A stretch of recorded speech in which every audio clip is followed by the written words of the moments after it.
Kembali lagi bersama kami di TG Finansial. Kali ini kita akan membahas tentang saham UNTD atau Terang Dunia Indonesia Tbk.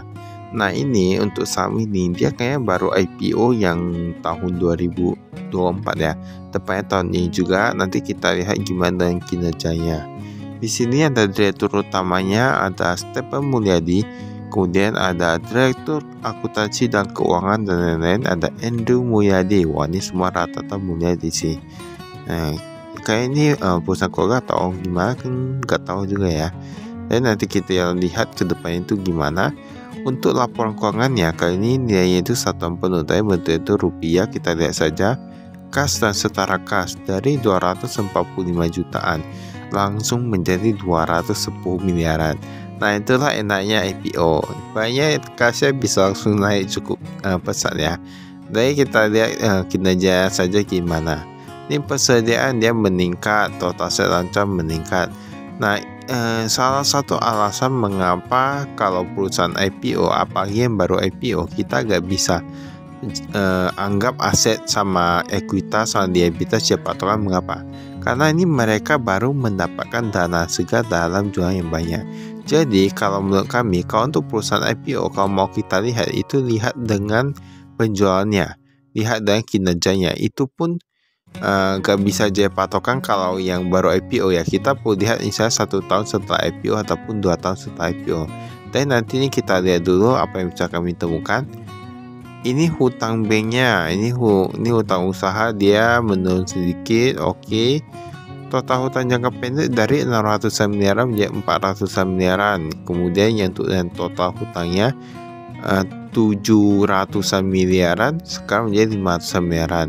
Nah, walaupun ini berkurang, kemudian kalau kita lihat ekuitasnya meningkat dari 221 miliaran menjadi 600 miliaran. Kita gak bisa mengatakan ini bagus, karena ini baru saja mendapatkan dana segar. Kan sama aja ini berarti. Nah, ini penjualnya. Oh, ini kan bisa nampak di sini.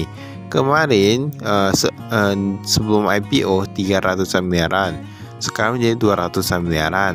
Beban penjualan dia dan pemasaran dia meningkat. Kemudian untuk bahan dia pun meningkat. Labanya dari 36 miliaran sekarang tersisa 5 miliaran.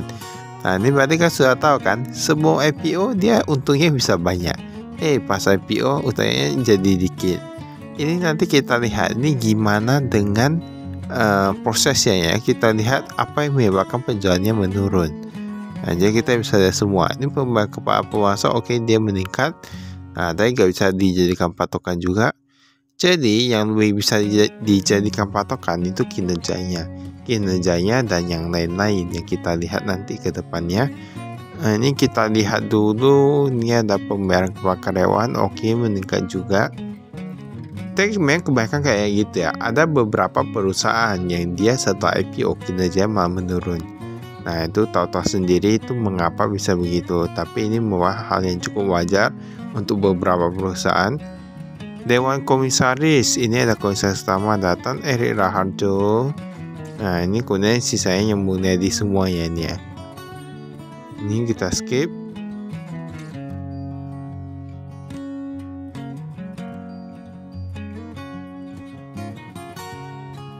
Nah, ini kita lihat kas dan setakasnya.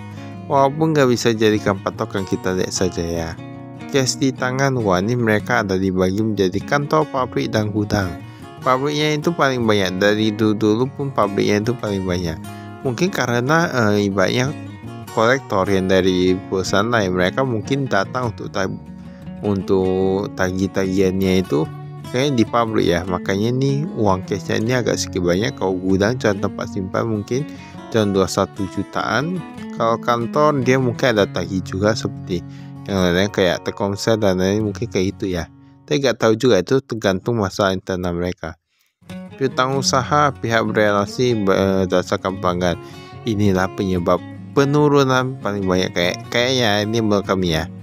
Kita lihat pihak berelasi 152 miliaran sekarang tersisa 134 miliaran. Nah, ini kan kalau piutang berarti kan pihak berelasi itu belum bayar riba kayak gitu ya.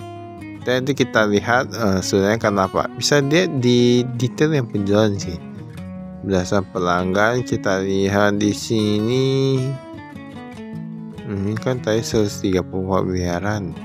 Cadangan kerugiannya pun dia meningkat ya kalau kita di sini. Ini berdasarkan pelanggan. Oh, yang luar negeri agak lebih sedikit. Ini umurnya. Nah, ini kita lihat. Ini sebenarnya kalau kita lihat enggak gitu macet ya, masih oke-oke saja, tapi hijaunya memang meningkat sih. Piutang usaha ada rupiah dan US dollar, tapi US dollar kita lihat dari sedikit saja. Kalau ini persediaan dia meningkat menurun, saya nggak gitu terlalu berpengaruh untuk yang baru IPO ya, karena kan bisa dapat dana buat tinggal beli. Jadi kita lihat yang tadi ya, piutangnya tadi ya. Tadi kan piutang dia bilang US dollar lebih sedikit. Nah, itu sebenarnya menurut kami cukup bagus. Mengapa?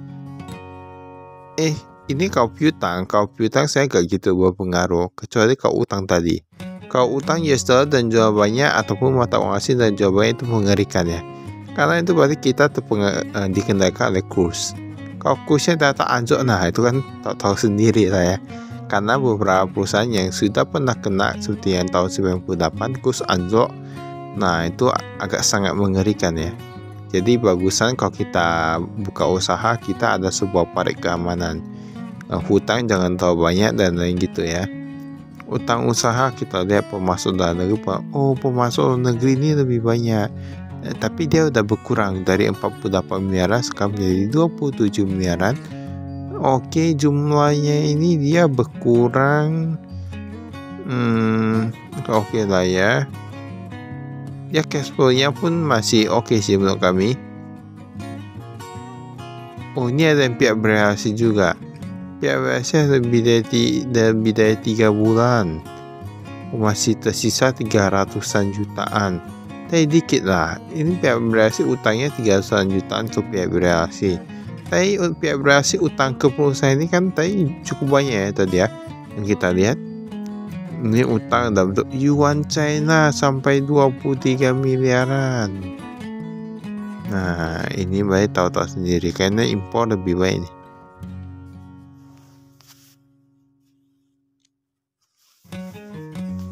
Ini kok bisa kayak gini ya? Nanti kita lihat ini penyebabnya apa?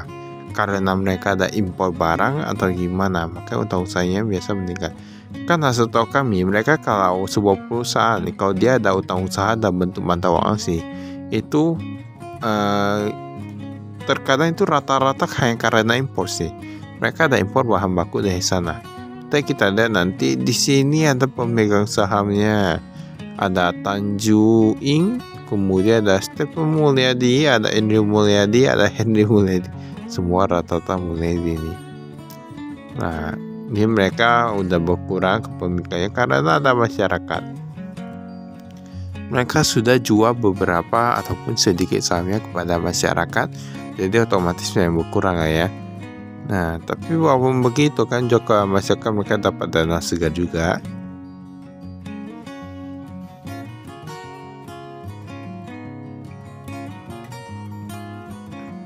Ini ada disebutkan untuk yang Dewan Komisarisnya. Oh, ada direkturnya yang tadi yang di atas.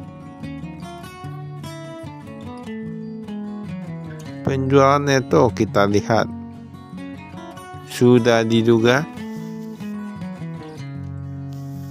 dia penjualan menurun karena penjualan ke pihak berhasil menurun 300-an miliaran menjadi 100-an miliaran, pihak ketiga 20 miliaran sekarang menjadi 100-an miliaran.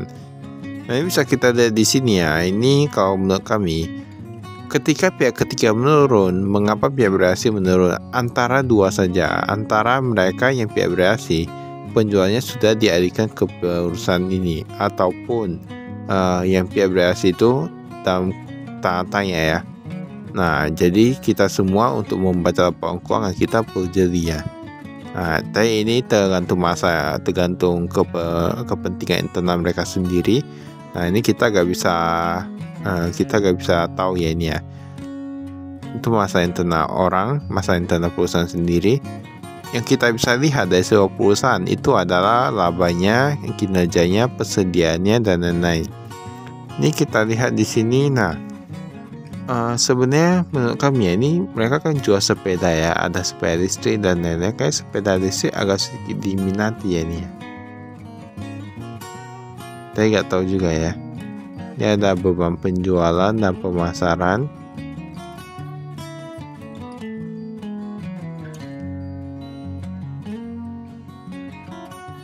Ini gaji dan tunjangan semua rata-rata meningkat. Pendapatan operasional lainnya agak gitu beda.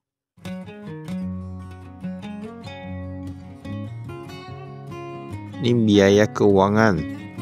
Nah, bunga atas utang bank banyak nih. Tapi dia meningkat, tapi gak gitu apa sih jika dibandingkan dengan asetnya ya.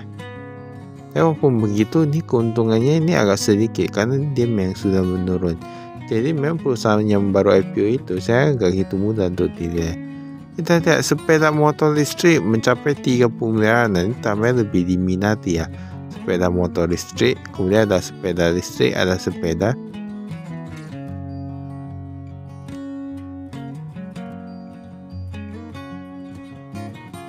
Nah, bahkan sesuai ada kami, sekian, terima kasih, saya frustasi.